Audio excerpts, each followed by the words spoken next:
Hello everyone, want to see how the giant McDonald's corporation makes its burgers and other stuff? Then let's get it on. The process of making bombs begins with to make it to McDonald's uses flour, water, liquid yeast, insults. Then the sponge is into a firm in tension room for about 4 o'clock hours. After that the burgers down the chutes and gets mixed with other ingredients. For example, sugar and salt.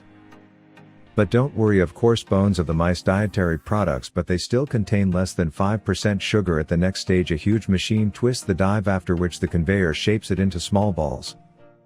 Then these bowls are given a light dusting of flour and put into special baking pans.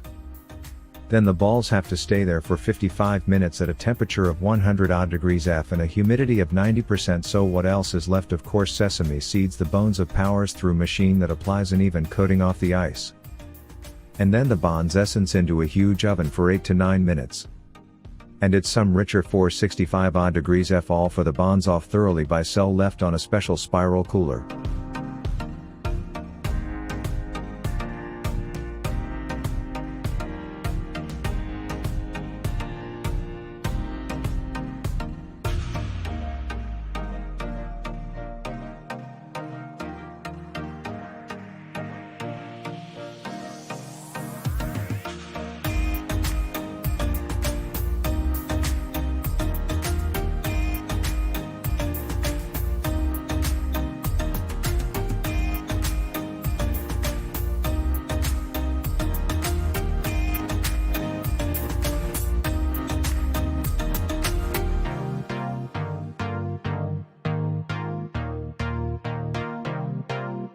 When they cool down for about 27 minutes.